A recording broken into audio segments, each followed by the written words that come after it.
সবে বরাতে আমল করা যাবে কি যাবে? দুর্ভাগ্য, মুসলিম উম্মার বাংলার মাটির মুসলমানদের একটা বড় দুর্ভাগ্য হচ্ছে আমরা ছোটখাটো বিষয়গুলোকে নিয়ে আমাদের মধ্যে দলে দলে বিভক্ত হয়ে গেছি।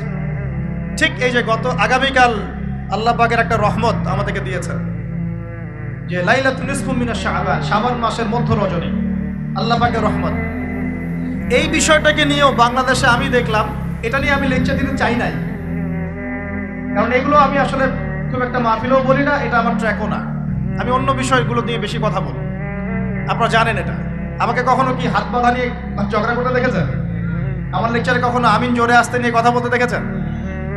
আমি মনে করি উম্মার এই ফিতনাময় অবস্থায় এই বিষয়গুলো হচ্ছে বেশি ইম্পর্টেন্ট আমাদের আকীদা ঠিক আছে কিনা, আমরা তাওহীদপন্থী কিনা, আমরা সুন্নাত ঠিক আছে কিনা, আমলে বেদাত ঢুকছে কিনা, আমরা হালাল খাই কিনা, সুদ থেকে দূরে থাকতে পারছি কিনা, সমসাময়িক এই বিশ্ব সম্পর্কে সচেতন কিনা, মুসলিম উম্মার বিরুদ্ধে যারা সব চক্রান্ত ষড়যন্ত্র করছে ওদের ব্যাপারে আমরা সচেতন কিনা, শেষ জামানাকে আমরা ডিল করতে পারবো।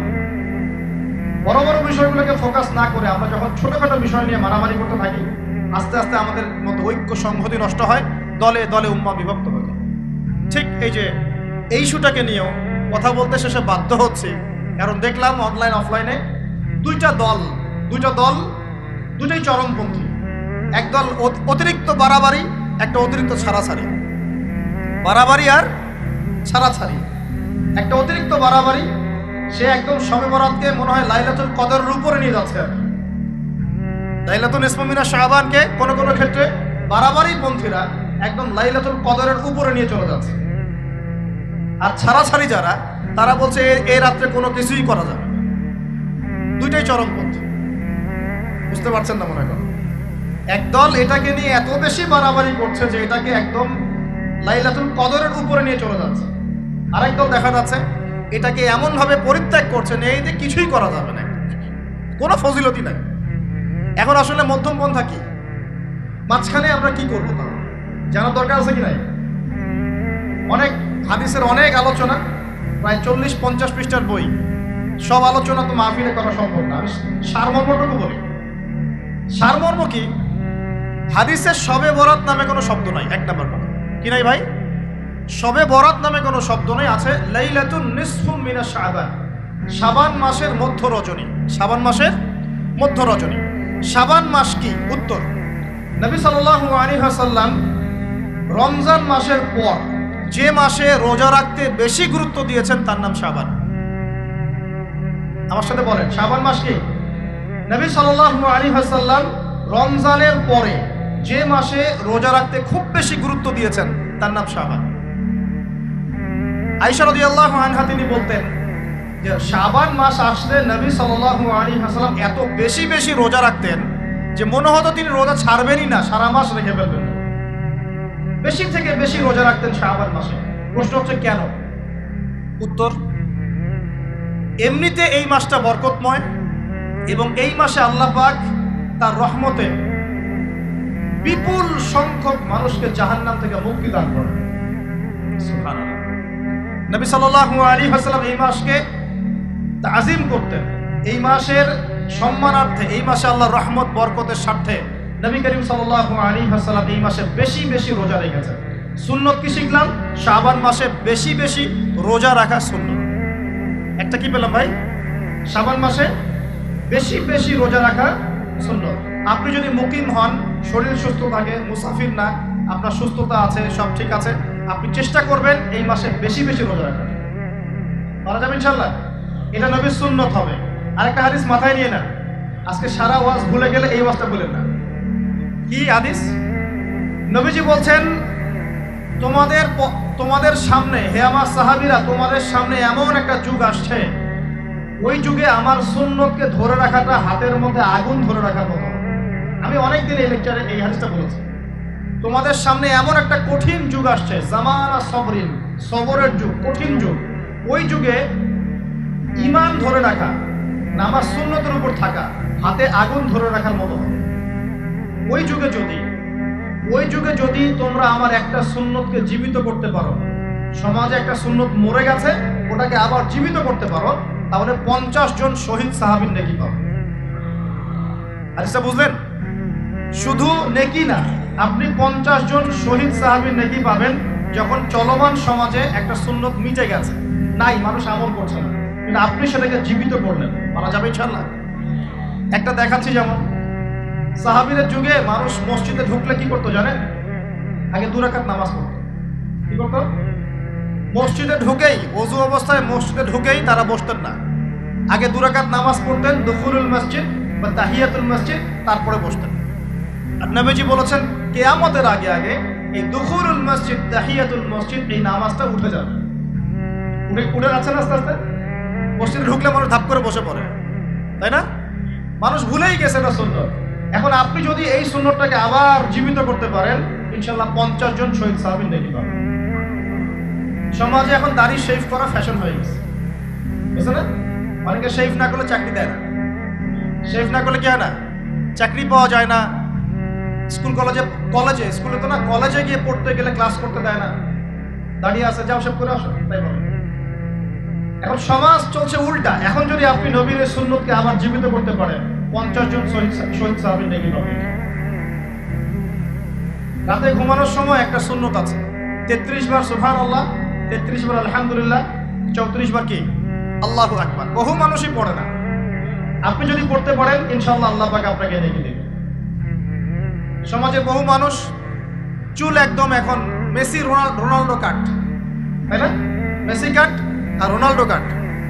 আর আমি সিলেট অঞ্চলে দেখে আসছি একদম লন্ডন কাট, 2 পাশ ছিলে মাঝখানে চুল, লন্ডন থেকে শিখে আসছি। এখন চুলেরও কিন্তু সুন্নত আছে, আছে কি নাই? দাড়ির যেমন সুন্নত আছে, চুলের সুন্নত নাই। একদম সামন পিছন সমান করতে পারেন, অথবা যদি চুল নাই থাকে তাহলে চুল মাথা মুন্ডন করেও রাখতে পারেন। অনেক সাহাবীর মাথা মুন্ডিত ছিল। আবার অথবা কানের লতি পর্যন্ত বা কাঁধ বাবড়ি রাখতে পারেন। এটা চুলের সুন্নত হলো কিনা? এখন সমাজের সব মানুষ এই সুন্নতটাকে ভুলে গেছে।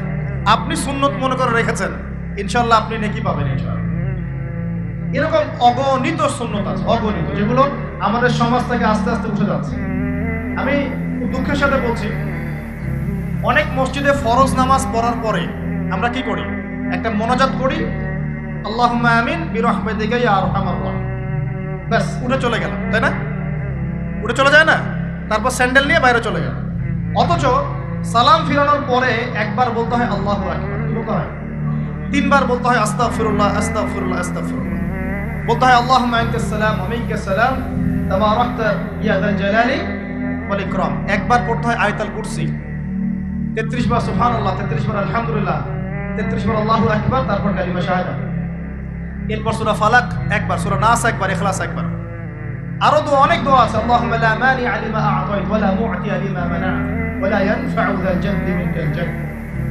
বলতে হয় আল্লাহুম্মা ইন্নী আউযু বিকা মিনাল হাম্মি ওয়াল হাযান ওয়াল আজজি ওয়াল কাসালি ওয়াল বুখলি ওয়াল জুবন ওয়া দালা'id দাইন ওয়া গালাবাতির রিজাল। বলতে হয় আল্লাহুম্মা আ'ইন্নী আলা যিকরিকা ওয়া শুকরিকা ওয়া হুসনি ইবাদাতিক। আরো অনেক দোয়া আছে।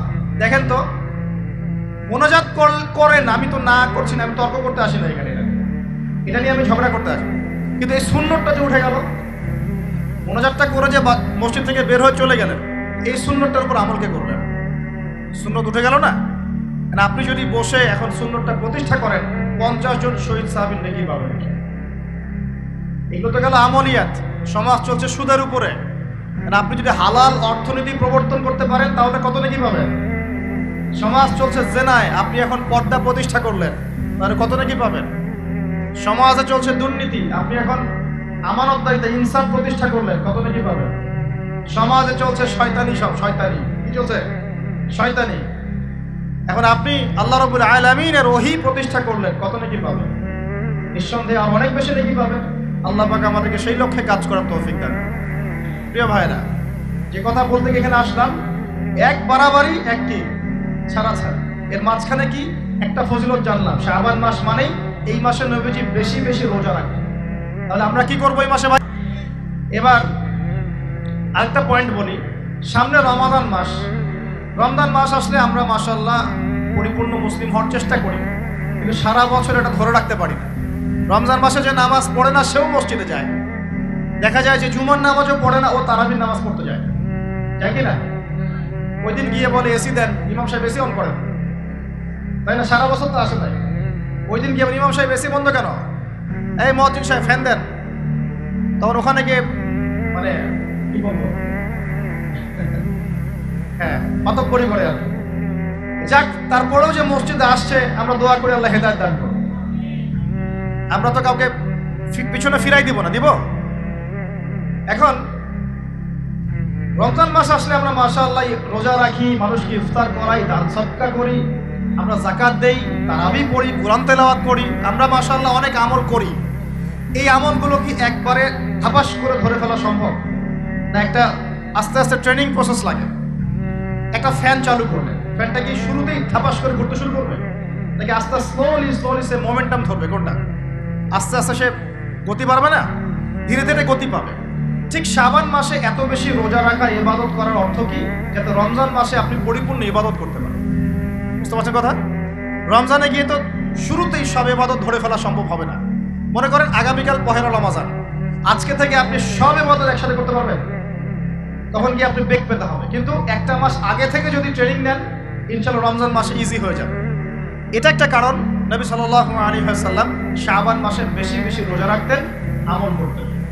আল্লাহ পাক আমাদের সবাইকে শাবান মাসে বেশি বেশি আমল করার তৌফিক দান, যাতে রমজান মাসে গিয়ে আমরা সুবিধা পাই, রমজান মাসের হকটা আদায় করতে পারি। এবার এই মাসে নবী সাল্লাল্লাহু আলাইহি ওয়াসাল্লাম কি বলেছেন একটা হাদিস থেকে আগে বুঝি। এই হাদিসটা সহ অনেক হাদিসে এই একই রকম কথা এসেছে এবং এই হাদিসটা বিশুদ্ধ। এটাকে অস্বীকার করলে হাদিস অস্বীকারী হয়ে যাবে। বাড়াবাড়ি গ্রুপ, ছাড়াছাড়ি গ্রুপ, উভয়ের জন্যই নসিহত। নবী সাল্লাল্লাহু আলাইহি ওয়াসাল্লাম বলেছেন, ইন্নাল্লাহা তাআলা, নিশ্চয় আল্লাহ রাব্বুল আলামিন, লা ইয়াত্তালিউ ফি লাইলাতিন নিসফি মিন শাবান, শাবান মাসের মধ্য রজনীতে আল্লাহ রাব্বুল আলামিন তার রহমতের দৃষ্টি প্রশস্ত করেন। সুবহানাল্লাহ। আল্লাহ পাক শবে বরাত মানে আমরা যেটা বুঝি প্রচলিত অর্থে, লাইলাতুন নিসফি মিন শাবান, শাবান মাসের মধ্য রজনী, যে 15 শাবানের এই যে রজনী, এই রাতে আল্লাহ রাব্বুল আলামিন তার সৃষ্টির দিকে তার রহমতের দৃষ্টিটা প্রশস্ত করে দেখেন, প্রশস্ত করেন। এবং ওয়াগফিরু লিজামিই খালকিহি, আল্লাহ পাক তার সমস্ত সৃষ্টিকে মাফ করে দেন। আল্লাহ পাক কি করেন? তার সমস্ত সৃষ্টিকে কি করেন? মাফ করে দেন। কথাটা ভালো করে বোঝেন। আল্লাহ পাক তার সমস্ত সৃষ্টিকে মাফ করে দেন, ইল্লা, তাদেরকে ব্যতীত। এক, ইল্লা লিমুশরিকিন, এক নাম্বার যে ব্যক্তি মুশরিক, যে শিরক করে আল্লাহর সাথে, যে আল্লাহর সাথে শিরক করে। আর দুই, মুশাহিনিন, যে ব্যক্তি অন্তরে মানুষের সাথে বিদ্বেষ পোষণ করে, হিংসা বিদ্বেষ মনে আছে এরকম ব্যক্তি, এবং মনের মধ্যে শিরক আছে, শিরকি আকীদা, মুশরিক, এই দুই শ্রেণীর মানুষ ছাড়া আল্লাহ পাক সমস্ত মানুষকে মাফ করে দেন। তাহলে এই রাতের ফজিলত প্রমাণ হলো কিনা? রাতের ফজিলতটা প্রমাণ হলো কিনা? আচ্ছা, এখন এর ব্যাকআপ আরো অনেকগুলো হাদিস আছে। ওই সবগুলো হাদিসকে একত্রিত করলে এমনই কনক্লুশন আসে। এছাড়াও আরো কিছু দুর্বল হাদিস আছে, এগুলো দুর্বল, সনদগতভাবে অন্যান্যভাবে দুর্বল। ওখানে আরো কিছু পয়েন্ট পাওয়া যায় যে আর কাকে কাকে আল্লাহ পাক মাফ করেন না। সবাইকে তো মাফ করেন, আর কাকে কাকে করেন না। এই হাদিসে দুটো পেয়েছি, এটা একদম অকাট্য। এটা হলো মুশরিক, আল্লাহ পাক মাফ করেন না। দুই, যে অন্তরে হিংসা বিদ্বেষ পোষণ করে, হিংসা বিদ্বেষ আছে, এদেরকে আল্লাহ মাফ করেন না। আরো কিছু দুর্বল বর্ণনা থেকে পাওয়া যায়, এটা দুর্বল বর্ণনা, কিন্তু জেনে রাখতে তো সমস্যা নাই। সমস্যা আছে? আর পাপ তো পাপী, দুর্বল হাদিসে আসুক আর কঠিন হাদিসে আসুক, পাপ তো পাপী নাকি? পাপ ছাড়তে কোনো সমস্যা আছে?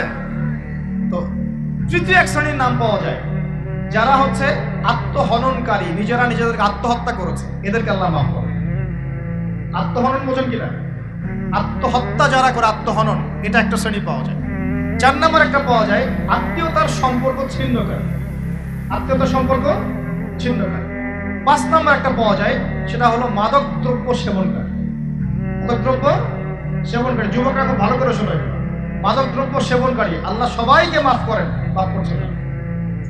আরেকটা পাওয়া যায়, সেটা হলো যারা জেনার পাপে লিপ্ত আছে। কিসের পাপে ভাই? জেনার পাপ। এরকম আর কিছু ব্যাকআপ পাওয়া যায়। এগুলোর বর্ণনা দুর্বল, বর্ণনা কি দুর্বল, কিন্তু পাপ তো পাপই নাকি? এই পাপগুলো তো পাপ, এই পাপগুলো করলে কি আল্লাহ খুশি হন? অকাট্য সহি থেকে পাওয়া যায় এই দুইটা, মুশরিক এবং মুশাহিদ। যারা শিরিক করে, অন্তরে বিদ্বেষ পোষণ করে, আল্লাহ পাক এদেরকে মাফ করে। এখন আগে জানি শিরিক থেকে কিভাবে বাঁচবো, শিরিক কি এবং কেন, তারপরে যাবো হিংসা বিদ্বেষ, তারপরে আমরা যাব এই রাত্রে আমরা কি করতে পারি। মনে রাখবেন, আমল করতে হবে তিনটা বিষয় খেয়াল রেখে। কয়টা বিষয় ভাই? আমল করতে হবে তিনটা বিষয় খেয়াল রেখে। এক, আমল করতে হবে একমাত্র আল্লাহ পাকের সন্তুষ্টির জন্য। এক নাম্বার কি বলেন? এক, আল্লাহর সন্তুষ্টির জন্য, কারো সন্তুষ্টির জন্য না, কারোর জন্য না, শুধু কার জন্য? দলিল হচ্ছে ইন্নাস সালাতি ওয়া নুসুকি ওয়া মাহইয়ায়া ওয়া মামাতি লিল্লাহি রাব্বিল আলামিন ফাসাল্লি লিরাব্বিকা ওয়ানহার। দুই, আমল হতে হবে একমাত্র নবী সাল্লাল্লাহু আলাইহি ওয়াসাল্লামের সুন্নাত মোতাবেক। কার সুন্নাত মোতাবেক? নবী এবং সাহাবীদের সুন্নতের সাথে মেলে না, সেই আমল করা যাবে না। নবী এবং সাহাবীদের সুন্নতের সাথে মেলে না, সেই আমল করা যাবে না। তিন নাম, আমলটা যত সুন্দরী মনে হোক, আমলটা যত সুন্দরী মনে হোক আর যত মানুষই করুক, যত মজাদার মনে হোক না কেন, নবী করেন নাই, সাহাবীদের থেকে প্রমাণ নাই, আমল করব না। করলে বেদাত হয়ে যাবে। কি হবে? বেদাত হয়ে যাবে। আর তিন নাম্বার হচ্ছে, আমলগুলো করার আগে অবশ্যই আপনার রিজিকটাকে হালাল করতে হবে। কি করতে ভাই? ব্যাস এই তিনটা শর্ত পূরণ করে আমল করলে ইনশাআল্লাহ তাআলা আমরা জান্নাতে যাব। ইনশাআল্লাহ আমরা আশাবাদী, আল্লাহ পাক আমাদেরকে জান্নাত দিবেন ইনশাআল্লাহ। আল্লাহ পাক এক রাতে রহম করে সমস্ত মাখলুক সৃষ্টিকে মাফ করে দিচ্ছেন, শুধু শিরক এবং হিংসা বিদ্বেষ পোষণকারীকে মাফ করছেন না। বুঝতে হবে এই পাপ দুটো কত কঠিন।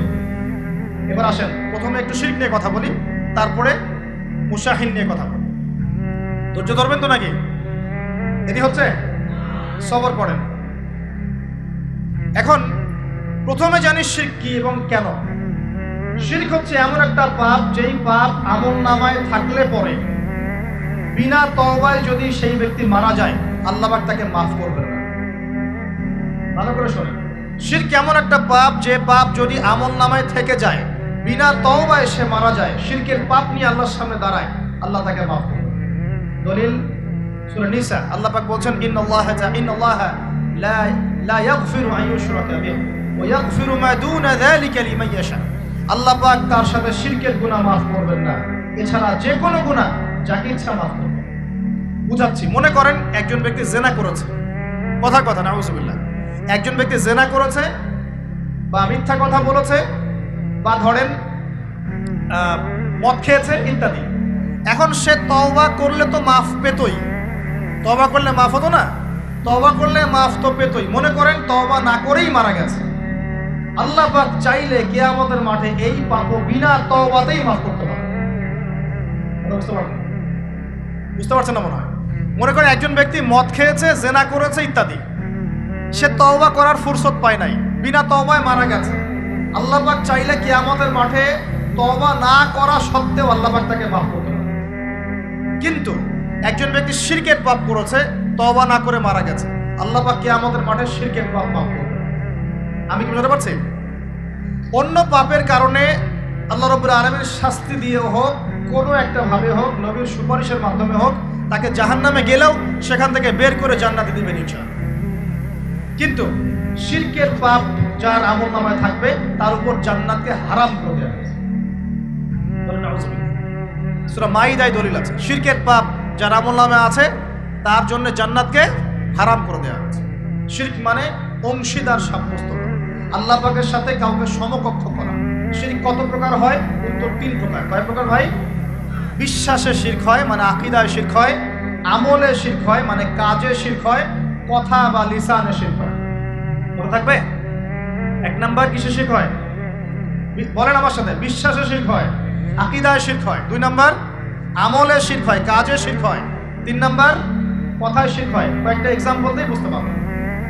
একজন ব্যক্তি মনে করেন বিশ্বাস করে যে আল্লাহ বলতে কেউ নাই, কি হবে এটা? বলেন, শিরক। একজন ব্যক্তি মনে করেন বিশ্বাস করে যে আল্লাহ আছে, আরো ইলাহ আছে, তাহলে কি হবে?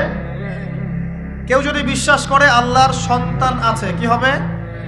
কেউ যদি বিশ্বাস করে মহাবিশ্ব আল্লাহ সৃষ্টি করে নাই, বিগ ব্যাং থেকে সৃষ্টি হয়েছে, কি হবে? কেউ যদি বিশ্বাস করে আল্লাহ মানুষকে সৃষ্টি করে নাই, মানুষ বানর থেকে হয়েছে, কি হবে? আচ্ছা, বিশ্বাসগত শিরক। কেউ যদি মনে করে আল্লাহ ছাড়া অমুকে আমার সন্তান দিতে পারে, কি হবে? কেউ যদি বিশ্বাস করে যে আল্লাহকে পাওয়ার জন্য আমাকে মাধ্যম ওসিলা পূজা করতে হবে, তাহলে কি হবে? কেউ যদি চন্দ্র, সূর্য, গ্রহ, নক্ষত্র, গাছপালা, মূর্তি এসবে পূজা করে, কি হবে? এগুলো বিশ্বাসগত শিরক। কেমন শিরক ভাই? বিশ্বাসগত শিরক। 2 নম্বর আসেন আমলগত, কাজগত শিরক। কেমন? মনে করেন সেজদা করতে হয় কার জন্যে? কেউ যদি এখন কবরে গিয়ে সেজদা করে, কি হবে? আল্লাহর জন্য সেজদা করতে হয় না কবরে সেজদা করতে হয়? সেজদা কার জন্য? আচ্ছা, তাহলে শিরক হবে। কুরবানি কার জন্য করতে হয়? কেউ যদি এখন মনে করেন জিনকে সন্তুষ্ট করার জন্য কুরবানি করে দেবে, কি হবে? এখনকার যুগে কিন্তু বহু মানুষ জিনের উপাসনা করে। এখনকার যুগে বহু মানুষ জিনের উপাসনা করে। আর জিন বলে একটা জাতি আছে, আমাদের সাথে চলাফেরা করে, আমরা দেখতে পারি। আমরা কি সব দেখতে পারি? আমরা কি সব জানি? আমরা তো আমাদের আত্মাকেই দেখতে পারি। ঘুমাই গেছেন, আত্মা চলে গেছে, দেখতে পারছেন? আর আমরা কি জানি? আমরা কতটুকু জানি? আগামীকাল কি হবে আপনার সাথে বলেন দেখি, কি জানে? আমাদের জ্ঞান কত ক্ষুদ্র, বুঝতে পারলাম। আগামীকাল কি হবে তাই জানি না, আমার আত্মাকেও চোখে দেখি না। আর আমি যদি দাবি করি এখন আমি সব জানতাম, তাহলে কি হবে? অতএব জিন জাতি আমাদের মধ্যেই আছে কি নাই? ওমা খালাকতুল জিন্না ওয়াল ইনসা ইল্লা লিয়াবুদুন। আমি জিন আর মানুষকে শুধুমাত্র আমার ইবাদত করার জন্যই সৃষ্টি করেছি। আল্লাহ পাক আমাদের সবাইকে আল্লাহ পাকের সত্য বোঝার তৌফিক দান।